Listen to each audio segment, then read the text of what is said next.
October 14, 1943, 27,000 feet above Schweinfurt, Germany.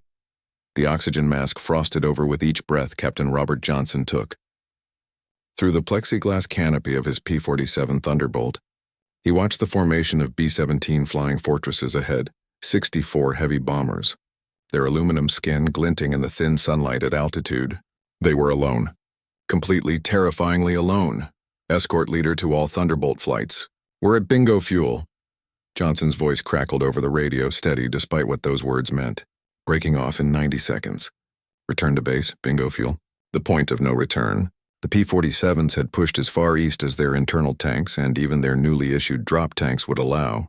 Now still 200 miles from the target, they had to turn back or drop from the sky over occupied France. In the lead B-17, Colonel Curtis LeMay watched the fighters peel away one by one, their stubby silhouettes banking west toward England in safety. He keyed his intercom. Pilot to crew. The little friends are going home. Gunners, stay sharp. The bomber crews had a phrase for what came next. The fighter gap. That deadly corridor deep inside Germany where no Allied fighter could reach them, where the Luftwaffe owned the sky, where men died. Within minutes, the first Messerschmitt Bf-109s appeared, dark specks materializing from the sun, then growing larger, closing impossibly fast. The 20mm cannons opened up, orange tracer fire walking through the formation. A B-17 from the 381st Bomb Group took hits in the number 3 engine, which erupted in flames. The pilot held formation for 30 seconds, then the entire wing separated. The fortress tumbled from the sky. Fighters at 2 o'clock high. We're hit. We're hit. Bail out. Bail out. The radio frequencies became a chaos of voices, some calm, some screaming, some cut short mid-transmission. Another B-17 exploded, the bomb load cooking off in a ball of orange fire that briefly outshone the sun. Parachutes blossomed like white flowers against the dark German countryside below. By the time the surviving bombers limped back to England 5 hours later, 60 aircraft were gone. 600 men, dead, captured, or falling through 27,000 feet of cold air with silk parachutes that made them easy targets for farmers with hunting rifles. At 8th Air Force Headquarters in High Wycombe, General Ira Eaker stood at a wall map of Europe, red pins marking each downed bomber. His hand trembled slightly as he placed the last pin. 60 losses in a single day. The entire strategic bombing campaign, the promise that air power alone could break Germany's industrial capacity, now hung by a thread. We can't sustain this. His intelligence officer, Major Eugene Beebe, spoke what everyone in the room was thinking. At this loss rate, we'll run out of crews before we run out of targets. Eaker stared at the map, at the vast expanse of German territory, studded with factories, refineries, aircraft plants, ball-bearing manufacturers, all the industrial arteries that fed Hitler's war machine. All beyond the reach of fighter protection, all defended by an air force that could concentrate its entire strength in that fighter gap and slaughter American bombers at will. Get me North American Aviation on the phone, Eaker said quietly, and find me Edgar Schmued now. 8 months earlier, Inglewood, California. Edgar Schmued sat at his drafting table in the design office of North American Aviation, studying the latest operational reports from England with growing frustration. At 48 years old, the German-born engineer had already designed one of the war's finest fighters, the P-51 Mustang. Sleek, fast, maneuverable, with laminar flow wings that sliced through the air with minimal drag. In every measurable way, it was superior to the Luftwaffe's best, except one. Range on internal fuel, a P-51 could fly approximately 400 miles. Round trip to a target meant 200 miles of effective combat radius. From English air bases, that barely reached the French coast. The bombers were flying to Berlin, 600 miles deep into enemy territory. The fighters couldn't follow. Schmued's colleague, Larry Waite, leaned over the table. The RAF tried asking for more range. We told them it was impossible. The Allison engine drinks fuel like a drunk sailor. Everything is impossible until someone does it, Schmued replied in his slight German accent. He pulled out a fresh sheet of paper and began sketching. The British put Merlin engines in their Spitfires, more efficient at altitude. What if we do the same? The Army Air Force already rejected that idea. Twice. Then we don't ask permission. What Schmued was proposing bordered on insubordination. North American Aviation had a contract to build P-51s to specific Army specifications. Modifying the design without authorization could get the company in serious trouble. But Schmued had watched the loss reports from Europe. He'd seen the names of pilots killed in aircraft he'd designed, men who'd run out of fuel and gone down in the channel. He knew what those dry statistics meant. Young men drowning in freezing water, trapped in sinking cockpits, calling for mothers who would never hear them. He began calculating. The Rolls-Royce Merlin engine produced 1,695 horsepower at altitude, compared to the Allison's 1,150. More importantly, it burned fuel more efficiently in the thin air above 20,000 feet, where the air war was being fought. That alone might add 50 miles of range, but 50 miles wasn't enough. Not nearly enough. Schmued stood and walked to the window overlooking the factory floor, where freshly built P-51s gleamed under the work lights.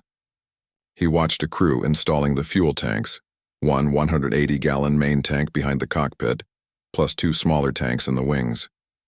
The total internal fuel capacity was 269 gallons. What about external tanks? He said suddenly. Wade frowned. Drop tanks? We already use those. They add maybe 75 miles. No. Bigger tanks. Much bigger. Edgar, you can't just hang enormous fuel tanks on a fighter. It ruins the aerodynamics, makes them handle like freight trains. Only until you drop them. Schmued's eyes gleamed with the particular intensity he got when solving a problem. The Mustang's laminar flow wing creates less drag than conventional designs. Maybe enough to offset heavy drop tanks, and once they're empty, you jettison them before entering combat. He returned to his drafting table and began sketching furiously. A teardrop-shaped tank streamlined to reduce drag, not mounted under the wings like conventional drop tanks, but under the fuselage centerline where it would least disturb the airflow, and enormous, 110 gallons, maybe more. Combined with wing-mounted 75-gallon tanks, that would be 260 gallons of external fuel, plus the 269 gallons internal, over 500 gallons total. Waite looked at the sketch and laughed. The Army will never approve that. It'll look ridiculous, like hanging a bathtub under a race car. Then we build it ourselves and prove it works. April 1943. Wright Field, Dayton, Ohio. The test pilot, Bob Chilton, walked around the modified P-51B with undisguised skepticism. The enormous centerline drop tank made the sleek fighter look pregnant, throwing off the entire aesthetic that had made the Mustang one of the most beautiful aircraft ever built. "You want me to fly that?" Chilton said. Schmued stood beside the aircraft, technical clipboard in hand. The calculations all check out. The tank is fully streamlined. Minimal drag increase. Calculations. Chilton kicked the drop tank lightly. Calculations don't account for what happens when this thing starts sloshing around up there, or when some fluid dynamics equation you forgot about makes the whole aircraft uncontrollable. Then we find out. Chilton looked at the engineer's face, calm, confident, but with something else underneath. Desperation, maybe, or just the terrible clarity that comes from knowing men are dying every day you delay. "All right," Chilton said, "but if this bird departs controlled flight, I'm punching out and you're explaining to the brass why there's a P-51 scattered across 3 counties. 20 minutes later, Chilton pushed the throttle forward and felt the Merlin engine's satisfying roar translate into acceleration. The runway markers blurred. At 90 miles per hour, he pulled back on the stick. The Mustang lifted sluggishly, reluctantly, weighted down by 900 pounds of aviation fuel hanging from its belly. He kept the climb shallow, gaining altitude slowly, feeling out the aircraft's handling characteristics. The controls felt mushy, less responsive than normal. The centerline tank created a pendulum effect, the weight swaying slightly despite the careful mounting. But as fuel burned off and the tanks grew lighter, the handling improved. At 10,000 feet, Chilton began running the test profile. Level flight at various speeds, gentle turns, steeper banks. The aircraft responded predictably, if not perfectly. When he thumbed the tank release, all 3 drop tanks fell away clean. And suddenly he was flying a normal P-51 again, light. Responsive, eager. He grinned inside his oxygen mask and keyed the radio. "Ground control test bird. Tanks released successfully. Handling characteristics acceptable. Returning to base." On the ground, Schmued allowed himself a small smile. Acceptable. In aviation, acceptable was the same as miraculous. But the real test wasn't handling. It was math. Cold, unforgiving arithmetic that would determine whether boys lived or died. The P-51B with Merlin engine and full drop tanks could carry 529 gallons of fuel. The Merlin burned approximately 80 gallons per hour at economical cruise settings. That meant 6.6 hours of flight time. At a cruise speed of 280 miles per hour, that translated to 1,848 miles of total range. Round trip to Berlin from England was 1,200 miles. For the first time since America entered the war, an Allied fighter could fly to Berlin, fight, and come home. Schmued did the calculation 3 times to be sure, then sat back in his chair and stared at the numbers. He thought about those 60 bombers lost over Schweinfurt, about the fighter gap, about all those pilots turning back at bingo fuel, leaving the bombers defenseless not anymore. November 1943. RAF Debden. England Colonel Don Blakesley stood in the rain, watching P-51B Mustangs being unloaded from cargo ships at the nearby port. The 4th Fighter Group had been flying P-47 Thunderbolts, tough, powerful aircraft that could take tremendous punishment. But they couldn't reach Berlin. They looked like toys, said Major James Goodson, Blakesley's second-in-command, eyeing the sleek Mustangs skeptically. Toys that can fly to Berlin and back, Blakesley replied. The conversion to the new aircraft happened quickly. Pilots who'd grown accustomed to the P-47's brute force and massive firepower now had to adjust to the Mustang's lighter, more delicate touch. The P-47 could absorb hits that would down any other fighter. The P-51 was faster and more maneuverable but less forgiving. The drop tank system required new tactics too. Pilots had to remember that the centerline tank had to be emptied first. Flying with fuel aft of the center of gravity created instability. Then the wing tanks. Only after all external fuel was consumed or jettisoned could the aircraft be safely maneuvered in combat. In the briefing room, Blakesley gathered his pilots. These external tanks are not optional equipment. I don't care if you see 100 Me-109s and the easiest kills of your life. You do not drop those tanks until they're empty or you're engaged. We're not here to pile up individual scores. We're here to get the bombers to the target and back. Lieutenant Robert Goebel raised his hand. Sir, what if the tanks don't release? I've heard stories about pilots in combat trying to jettison tanks that are stuck. Then you're in a knife fight carrying a refrigerator, Blakesley said bluntly. Which is why you check that release mechanism 3 times before takeoff, and why you don't go looking for trouble until those tanks are gone. The pilots nodded, but Goebel could see the concern on their faces. Every pilot had heard the horror stories. Aircraft jumping in combat with full drop tanks still attached, the extra weight and drag making them sitting ducks. Or tanks that didn't release when triggered, forcing pilots to land with partially full external tanks and pray the landing gear didn't collapse. But Schmued's team had anticipated this. The release mechanism was designed with redundancy, both mechanical and electrical triggers. And the tanks themselves were cheap, expendable. Better to drop them early in any doubt than try to dogfight while carrying them. December 1st, 1943. 22,000 feet above Solingen, Germany. This was it. The first deep penetration escort mission for the P-51B Mustangs. The target was Solingen, a city in the industrial Ruhr Valley 350 miles from the English coast. Beyond the range of P-47s, deep in the fighter gap. Captain Clarence Bud Anderson flew in the number 2 position, his eyes constantly scanning the sky. The drop tanks were still attached. He could feel their weight, the slightly sluggish response in the controls. But fuel gauges showed they were nearly empty. Another 10 minutes and they'd be light enough to jettison safely. The B-17 formation ahead looked like a swarm of silver insects at this altitude, their contrails streaming behind them in long white ribbons. Anderson counted at least 50 bombers. He knew each one carried 10 men. 500 lives depending on the fighters to keep the Luftwaffe off their backs. Bandits. 11 o'clock high? Anderson's head snapped left. Black specks against the clouds descending fast. Messerschmitt Bf-109s at least a dozen, diving to attack the bombers before the escorts could react. His hand moved to the drop tank release. Not yet. The centerline tank still showed 20 gallons. If he punched it off now with that much fuel still sloshing around, it might hit the fuselage or control surfaces. Wait. The 109s were closer now, opening fire at the lead bomber box. Anderson could see the muzzle flashes from their nose-mounted cannons. A B-17's No. 2 engine exploded in a spray of oil and fire, 15 gallons in the centerline tank. The lead 109 was lining up another pass. 10 gallons. Blue flight, drop tanks now. Engaging! Anderson punched the release. All 3 tanks fell away clean. The Mustang instantly transformed, becoming light and responsive. He rammed the throttle forward and pulled into a hard climbing turn, the Merlin engine screaming as it poured 1,700 horsepower into the propeller. The 109 pilot saw him coming and broke left, pulling into a steep turn.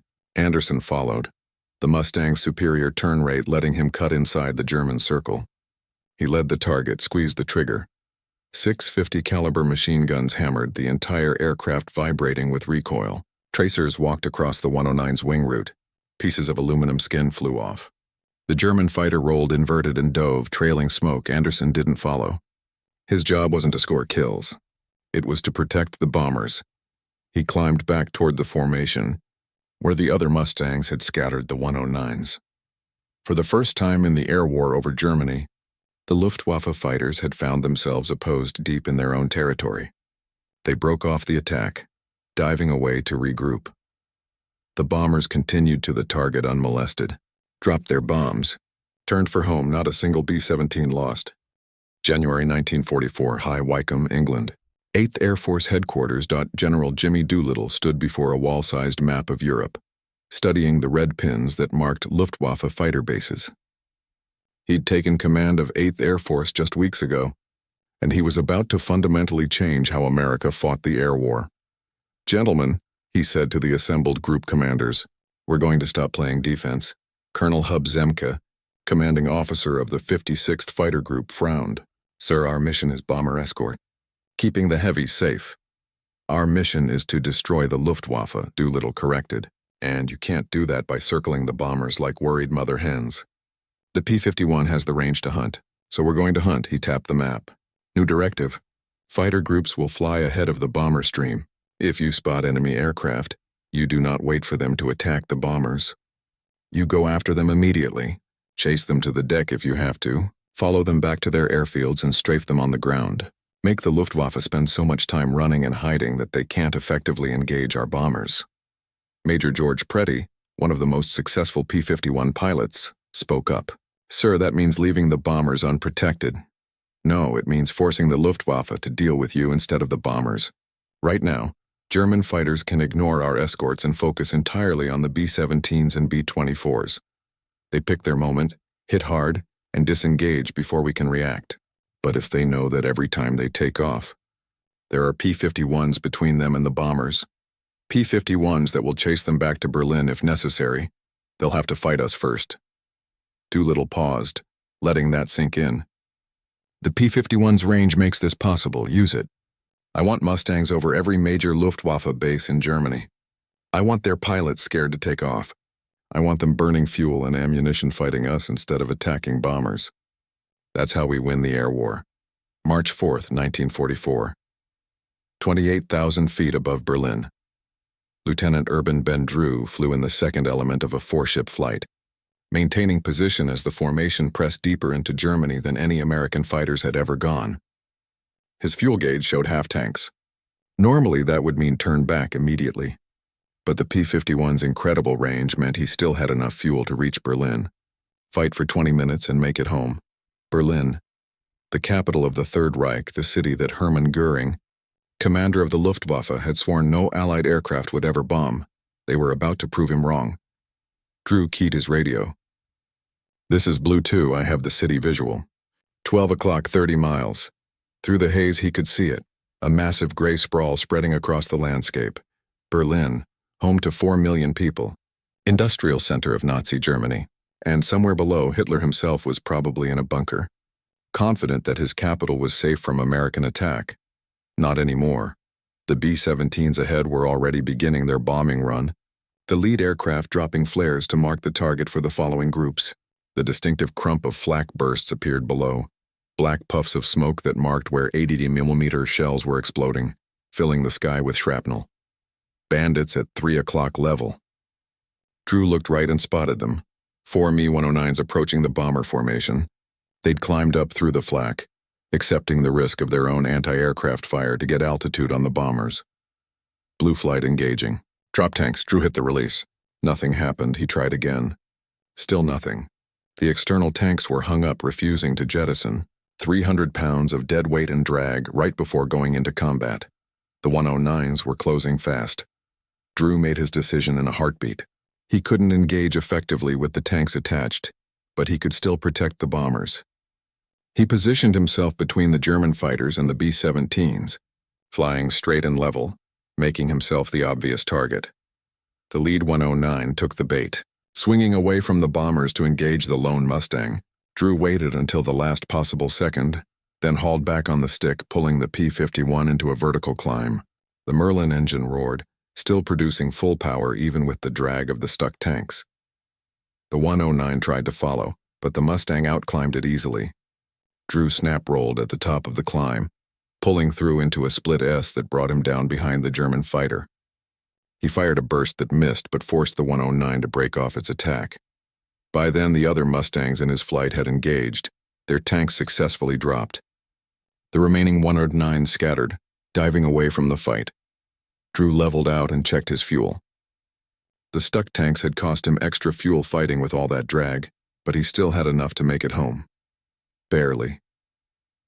Below, Berlin burned. Black smoke rose from a dozen fires where the bombs had struck, and flying above the capital, clearly visible from the ground, were the distinctive shapes of P-51 Mustangs, the fighters that weren't supposed to be able to reach this far. April 1944. Luftwaffe headquarters. Berlin. Generalleutnant Adolf Galland, fighter commander of the Luftwaffe, stood before a map that told a story of disaster. Red pins marked confirmed losses. Pilots killed, captured, or missing. There were hundreds of them now scattered across Germany. How many today? He asked his aide. 43 fighters lost, 31 pilots killed or captured. 43 in a single day. Galland closed his eyes briefly. Each pin represented a trained pilot, months of expensive training, irreplaceable experience. Germany was running out of both fuel and pilots, and the Americans were methodically destroying both.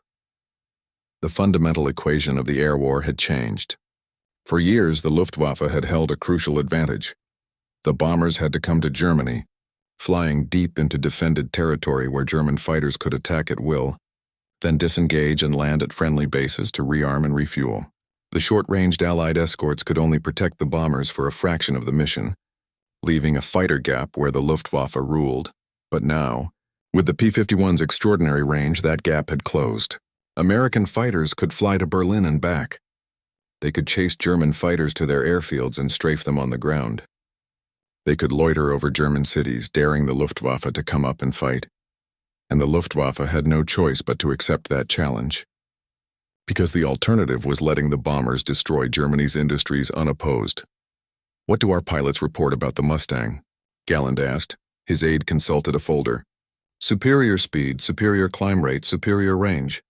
Equal or better maneuverability to the 109. The Focke-Wulf 190 can outdive it, but the Mustang can outturn the 190, so it's better than our best fighters in almost every way." "Yes, sir, and they have thousands of them. Our pilots report formations of 50 or more Mustangs escorting bomber raids. We can't produce enough fighters to match those numbers even if we had the fuel and pilots."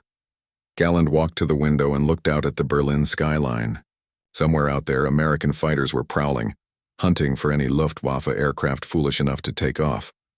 "The Americans have done something remarkable," he said quietly. "They've built a fighter with the range of a bomber and the performance of an interceptor. In aviation terms, that should be impossible. Long range requires heavy fuel loads and large engines, but large engines and fuel tanks make an aircraft sluggish and unmaneuverable." "The laminar flow wing," his aide said. "Our technical intelligence section has examined wreckage. The wing design creates significantly less drag than conventional airfoils. It allows them to carry the extra weight without sacrificing performance. And we don't have time to develop similar technology. Even if we did, we lack the fuel to fly them and the trained pilots to man them." Galland turned from the window. "The Americans are going to win the air war. The only question is how many of our pilots we lose before the inevitable conclusion." May 1944. RAF Debden, England. Captain Don Gentile taxied his P-51 to the hardstand and shut down the engine. Ground crew immediately swarmed the aircraft, checking for battle damage, refueling, rearming. Gentile climbed out of the cockpit stiffly. 4 hours in the cramped seat, much of it in combat, left every muscle sore. "How'd Shangri-La do, Captain?" his crew chief asked, referring to the aircraft's name painted on the nose. "Perfect. Shot down 2 190s over Brunswick. Never even got scratched." The crew chief beamed with pride. Keeping an aircraft in top condition was a point of honor. Every mechanic knew that their work directly impacted whether pilots came home alive. In the debriefing room, Gentile joined the other pilots from his mission. They'd escorted B-24 Liberators to Brunswick and back, 700 miles round trip deep into Germany. 6 months ago, such a mission would have been suicide for the bombers. Today, they'd lost only 2 aircraft, and one of those was to flak, not fighters. The intelligence officer began the standard questions. "Did you engage enemy aircraft? How many? What types? Confirm any kills?" As Gentile gave his report, he thought about the mathematics of air combat. Each mission, the Luftwaffe lost fighters and pilots it couldn't replace. Each mission, more American pilots gained experience and confidence. The curve was exponential. The stronger the Allies became, the weaker the Luftwaffe grew, which made the Allies even stronger. And it all hinged on that one impossible aircraft. The P-51 Mustang had changed from a good fighter with limited range to the weapon that would win the air war. Not through superior firepower or armor or speed, though it excelled in all those areas, but through that one critical factor. Range. The ability to escort bombers anywhere in Europe. The ability to hunt German fighters over their own bases. The ability to maintain standing patrols over German cities, forcing the Luftwaffe to either fight at a disadvantage or cede control of the air. Entirely, Schmued's crazy idea, the oversized drop tanks. That looked ridiculous but worked perfectly. Had given the P-51 that capability, and with it, had sealed Germany's fate. June 6, 1944. Over Normandy, France Lieutenant Richard Peterson flew at 5,000 feet, looking down at a sight he'd remember for the rest of his life. The English Channel was covered with ships, thousands of them, more than he'd thought existed in the world. Landing craft, destroyers, battleships, transports, all converging on the French coast where tiny figures splashed through the surf toward beaches that erupted with explosions and machine gun fire. D-Day, the invasion of Europe. The moment the Allies would finally bring the ground war back to occupied France, and overhead, providing an umbrella of air cover, were hundreds of Allied fighters. P-51 Mustangs, P-47 Thunderbolts, British Spitfires, all flying in pre-assigned zones, making sure not a single Luftwaffe aircraft could reach the landing beaches. Peterson's radio crackled. "All flights, be advised. Enemy air activity minimal. Repeat, minimal enemy opposition." That was the stunning reality of D-Day. The Luftwaffe, which had once commanded the skies over Europe, was virtually absent. Of the hundreds of German fighters based in France, only a handful sortied. The rest stayed on the ground, hoarding precious fuel, avoiding combat with the swarms of Allied fighters. The air supremacy that made D-Day possible, that allowed those soldiers to wade ashore without being strafed by German fighters, without being bombed by German aircraft, had been won in the skies over Germany, won by those B-17s and B-24s that had pounded German industry day after day, won by the fighter escorts that had hunted the Luftwaffe relentlessly, destroying its aircraft and killing its pilots, won, in large part, by the P-51 Mustang and its impossible range. Peterson watched a formation of B-26 Marauder medium bombers, flying low toward the beach, heading to strike German defensive positions. They flew straight and level, unworried about fighter attack. 6 months ago, such a formation would have been torn apart by Mi-109s. Now, the Germans didn't even try. August 1944. Over Germany. The missions had become almost routine, which was both a blessing and a danger. Routine meant the Luftwaffe had been beaten down so badly that missions deep into Germany no longer faced swarms of enemy fighters. But routine also bred complacency, and complacency got pilots killed. Major George Preddy led his flight of 4 P-51s on a fighter sweep ahead of the bomber formation. They were over central Germany, 400 miles from England, an area that 6 months ago had been swarming with German fighters. Today, the sky was eerily empty. Blue Leader, this is Blue 3. I have contrails at 1 o'clock high. Single aircraft. Preddy looked up and spotted it. A lone contrail at high altitude heading northeast. Probably a German fighter that had been scrambled and was now fleeing rather than engage 4 Mustangs. Blue Flight. Let's go take a look. The 4 Mustangs climbed, their Merlin engines pulling them smoothly up through 30,000 feet.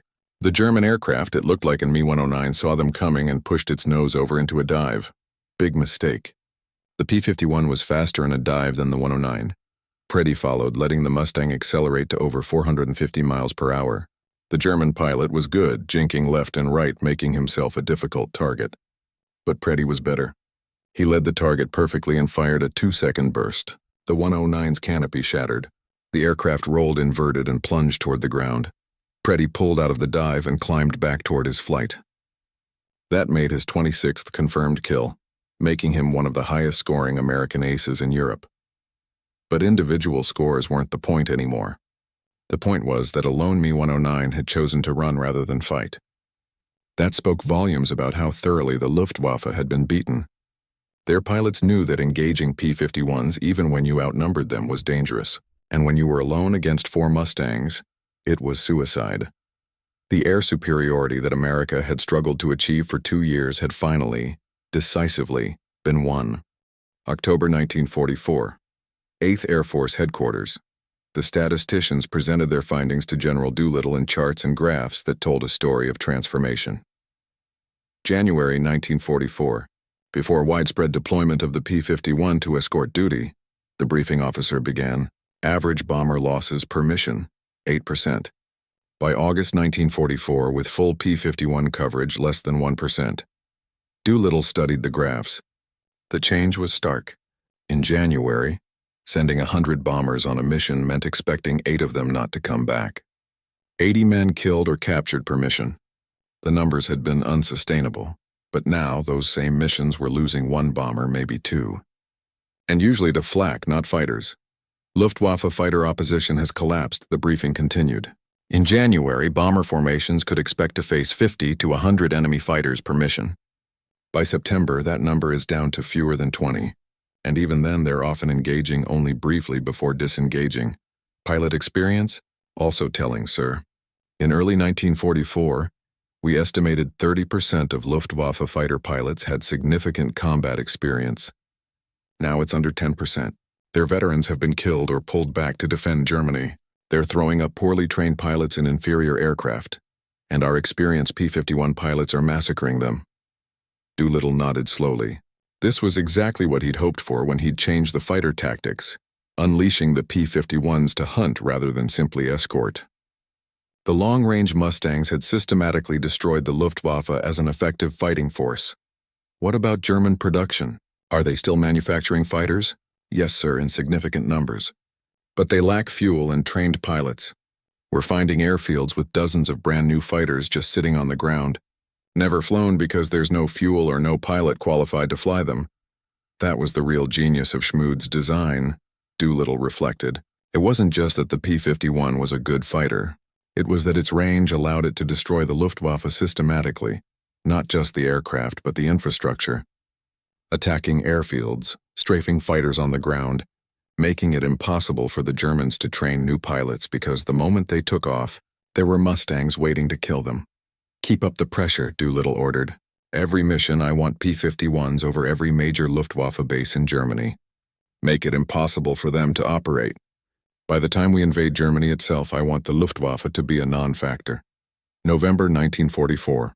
North American Aviation, Inglewood, California. Edgar Schmued stood on the factory floor, watching P-51D Mustangs roll off the production line. The D model incorporated improvements learned from combat. A bubble canopy for better visibility, more ammunition for the guns, strengthened landing gear. But the fundamental design remained his original concept. A young engineer approached, holding a telegram. Mr. Schmued, this just came from the War Department.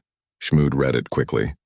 Official commendation for outstanding contribution to the war effort. Recognition of the P-51's decisive role in achieving air superiority over Europe. Words of gratitude from generals and politicians. He folded the telegram and put it in his pocket. The words were nice, but they weren't why he'd done this. He thought about all those pilots who would come home because the P-51 to the range to protect the bombers, all those bomber crews who would survive the war because German fighters couldn't get through the escort screen. The young men who would grow old, have families, live full lives, all because an engineer in California had looked at a fuel tank problem and refused to accept that it was impossible. That was the real reward. Not commendations or recognition, but lives saved, sir, the young engineer said. Is something wrong? Schmued shook his head. No, everything is exactly right. He looked back at the production line where another Mustang was being fitted with its Merlin engine. How many are we producing now? 15,000 on order, sir. We're delivering over 400 per month. 400 Mustangs every month pouring out of American factories and shipping to England. Each one capable of flying to Berlin and back. Each one flown by an increasingly experienced pilot. Against a Luftwaffe that was running out of fuel, planes, and men, the mathematics were inexorable. Germany couldn't win this equation. January 1945. Over Germany, Lieutenant Robert Goebel flew at 25,000 feet, part of a massive formation of over 200 P-51 Mustangs escorting 1,200 heavy bombers. The armada stretched across miles of sky, the largest single air operation of the war. Below, Germany burned. Not just military targets now, but entire cities reduced to rubble by the relentless bombing campaign. The industrial capacity that had fed Hitler's war machine was being systematically destroyed. Factory by factory, city by city, and the Luftwaffe could do nothing to stop it. Goebbels' radio crackled. Bandits, 10 o'clock low. Looks like maybe 15 aircraft. 15 German fighters against 200 Mustangs. It would have been funny if it wasn't so tragic. Those German pilots had to know they were flying to their deaths. But they took off anyway because orders were orders and someone had to at least try to defend the Reich. Red flight will take them. Everyone else maintain escort position. 4 Mustangs peeled off to intercept. The German formation, a mix of Me-109s and FW-190s, didn't even attempt to engage. They scattered immediately, diving away in different directions, hoping to survive rather than trying to shoot down bombers. 190 wasn't fast enough. A P-51 got on its tail and fired a burst that shredded the German fighter's tail section. The 190 tumbled out of control, trailing smoke. Goebel didn't see a parachute. The surviving German fighters disappeared into the clouds, and the massive American formation continued east unmolested. The 1,200 bombers reached their targets, dropped their ordnance, and turned for home. Total losses: 3 bombers to flak, 0 to German fighters. This was what air supremacy looked like. The ability to fly wherever you wanted, whenever you wanted, and the enemy couldn't stop you. February 1945, Luftwaffe Airfield. Bavaria, Oberleutnant Franz Stiegler sat in the cockpit of his Me-109, waiting for takeoff clearance that might never come. The fuel gauges showed half-full tanks. Enough for 30 minutes of flight, maybe 40 if he was careful. Not enough for a combat mission. Certainly not enough to engage the swarms of P-51s that now flew over Germany with impunity. The radio crackled. All flights, mission scrubbed. Return to dispersal. Stiegler wasn't surprised. Missions were scrubbed more often than they flew now. Usually because there wasn't enough fuel. Sometimes because there weren't enough pilots. Occasionally because intelligence reported so many American escorts that launching fighters would be pointless suicide. He climbed out of the cockpit and walked toward the operations building, passing rows of fighters that sat unused. Brand new aircraft, delivered from factories that were somehow still producing despite the constant bombing. But without fuel, they were just expensive sculptures. Inside, he found the other pilots gathered around a radio, listening to a BBC broadcast. It was forbidden, of course, but nobody cared anymore. The war was clearly lost. Everyone knew it except maybe Hitler, sitting in his bunker in Berlin, still issuing orders for victories that could never happen. The Americans are 60 miles from the Rhine, one pilot said. The Russians are on the Oder. It's over. We should surrender, another said, before they destroy every city in Germany. Stiegler thought about the P-51 Mustangs he'd faced in combat. Beautiful aircraft, perfectly designed, flown by well-trained pilots who had all the fuel and ammunition they needed. He'd shot down 3 of them in the war's early days, before the odds became so overwhelmingly against the Luftwaffe. The American aircraft had seemed almost unfair.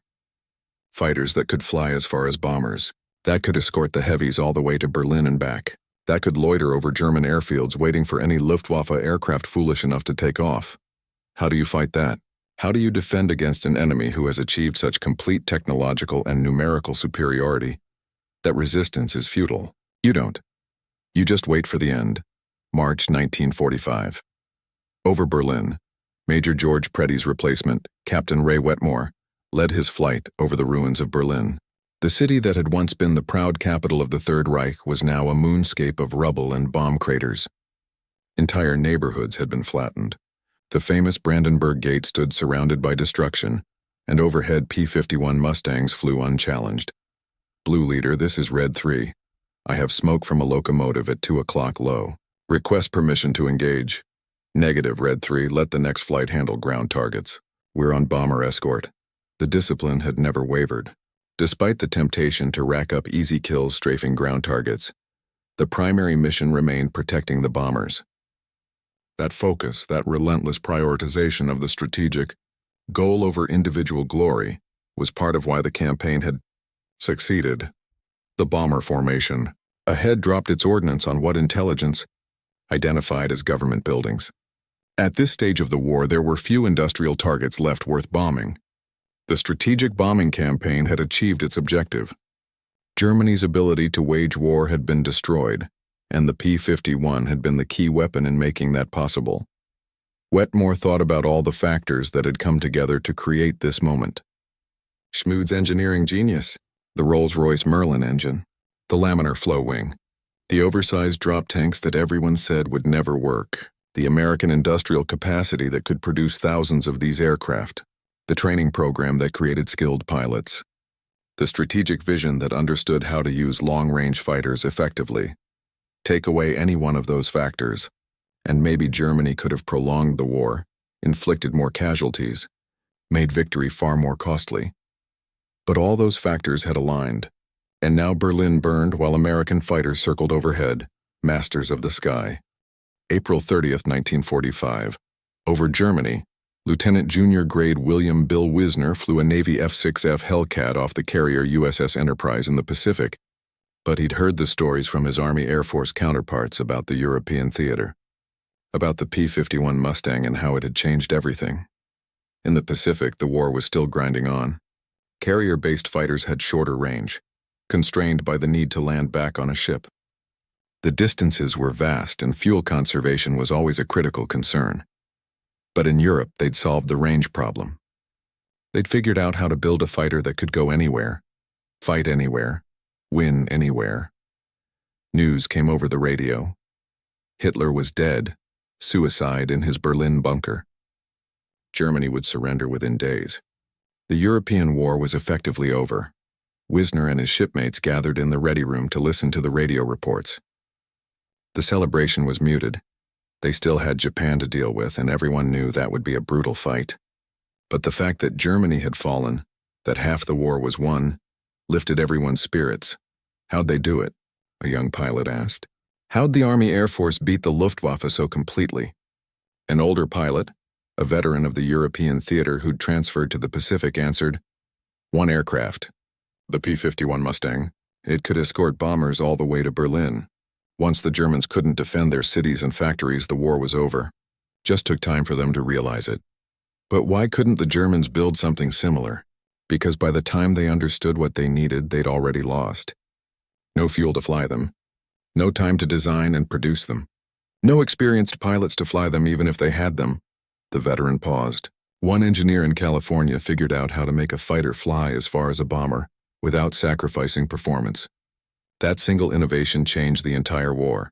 May 8, 1945, RAF Debden, England. The war in Europe was over. Germany had surrendered.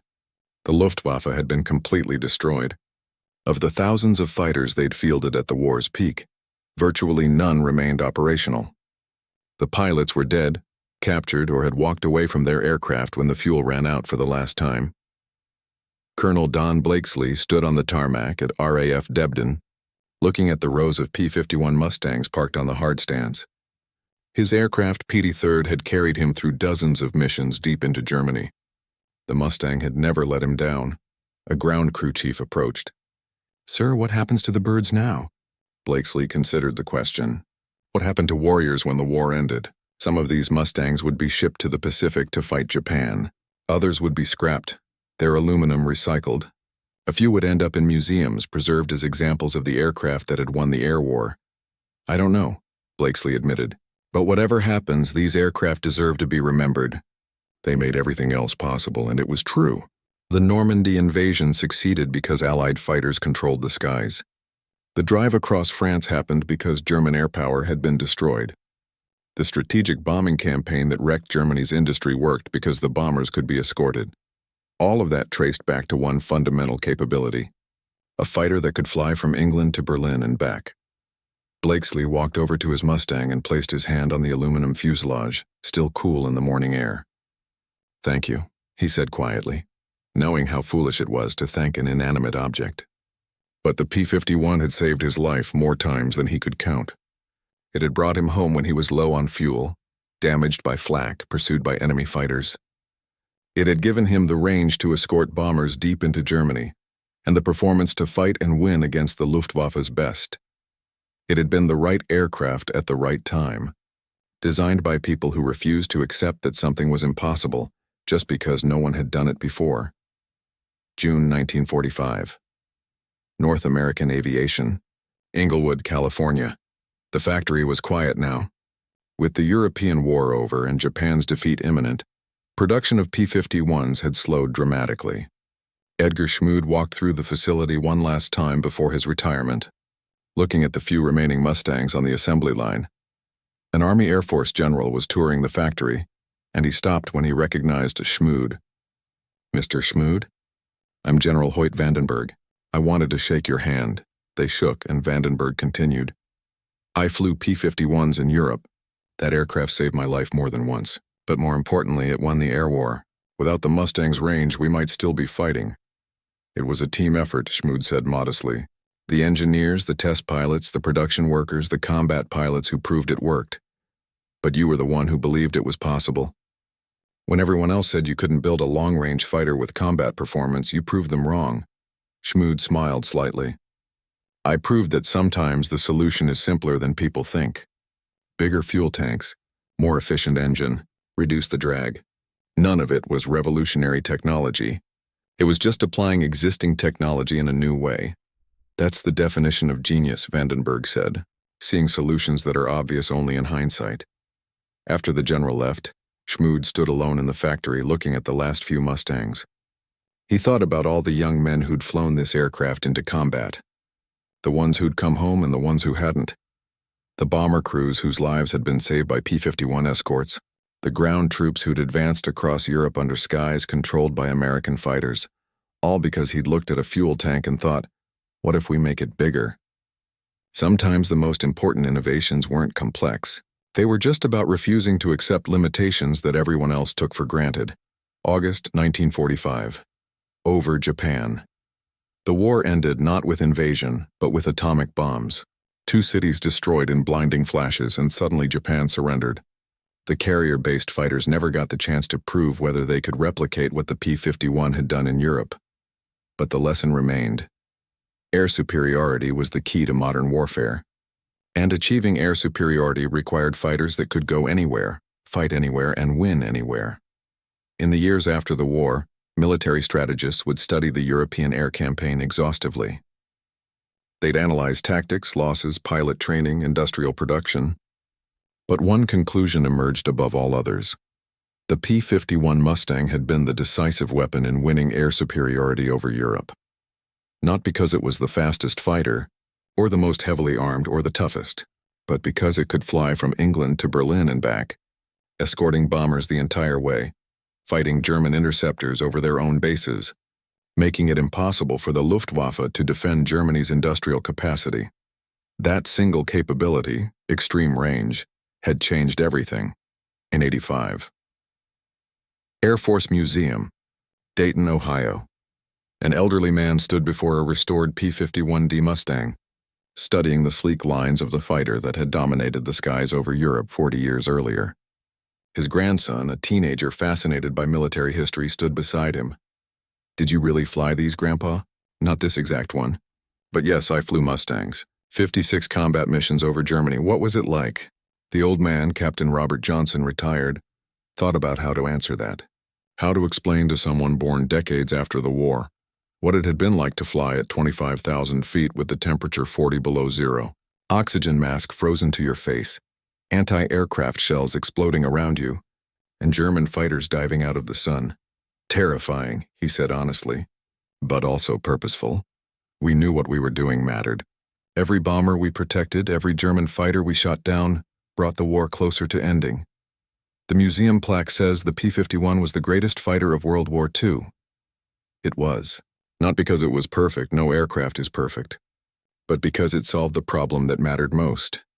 Before the P-51 could reach Berlin, the Luftwaffe could concentrate all its fighters against our bombers and slaughter them. After, they had to fight through screens of Mustangs, and they couldn't do it. That changed everything. The boy studied the aircraft, trying to imagine what it had been like. Was there one person who made it work? Johnson nodded toward an information panel that showed Edgar Schmued's photo. That man? He designed the Mustang, and when everyone said it was impossible to give a fighter enough range to escort bombers to Berlin, he figured out how to do it anyway.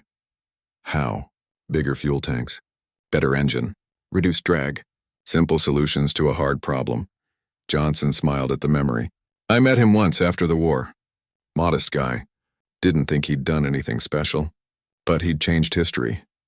They stood in silence for a moment, looking at the Mustang with its distinctive bubble canopy and sleek profile. The war ended 80 years ago this year, Johnson said. Everyone who flew these birds is getting old. Soon there won't be any of us left to tell the stories. But the aircraft will remain, and hopefully people will remember what they accomplished. I'll remember, Grandpa. Johnson put his hand on his grandson's shoulder. Good, because the lesson matters. When people tell you something is impossible, sometimes all it takes is looking at the problem from a different angle. Schmued could have accepted that fighters couldn't escort bombers to Berlin. Instead, he asked why not, and then he solved it. 2024, Archives of North American Aviation, a historian, researching the development of the P-51 Mustang, paged. Through Edgar Schmued's original, Engineering Notes from 1943, the pages showed calculations for fuel capacity, range, engine efficiency, all the mathematics that had transformed a good fighter into the weapon that won the air war. One page caught her attention. Schmued had written in the margin, in his precise handwriting, "Everything is impossible until someone proves it isn't." That single sentence captured the essence of what had happened. In early 1943, achieving air superiority over Germany had seemed impossible. The Luftwaffe was too strong, the distances too great, the losses too severe. Strategic bombing appeared doomed to failure, but Schmued had looked at the problem and seen a solution. Not a revolutionary leap in technology, but a clever application of existing capabilities. Take a good fighter, add a more efficient engine, design larger drop tanks, reduce drag through better aerodynamics. Simple concepts, meticulously executed. The result had changed history. The historian thought about all the other impossible problems that had been solved through similar approaches. Not through massive breakthroughs, but through incremental improvements and refusal to accept conventional limitations. That was Schmued's real legacy. Not just the P-51 Mustang, remarkable though it was, but the proof that impossible problems sometimes have simple solutions, if you're willing to challenge the assumptions everyone else takes for granted, the final count. By war's end, North American aviation had produced over 15,000 P-51 Mustangs. They shot down nearly 5,000 enemy aircraft while losing approximately 2,500 of their own, a better than 2.1 kill ratio despite operating deep in enemy territory. But the real measure of success wasn't in aerial victories. It was in bomber losses that didn't happen, in missions that could be flown to any target in Germany, in an air superiority so complete that by 1945, the Luftwaffe had effectively ceased to exist as a fighting force. General Hoyt Vandenberg would later write, "The P-51 Mustang made strategic bombing possible. Without it, we might have had to invade Europe without having destroyed Germany's industrial capacity first.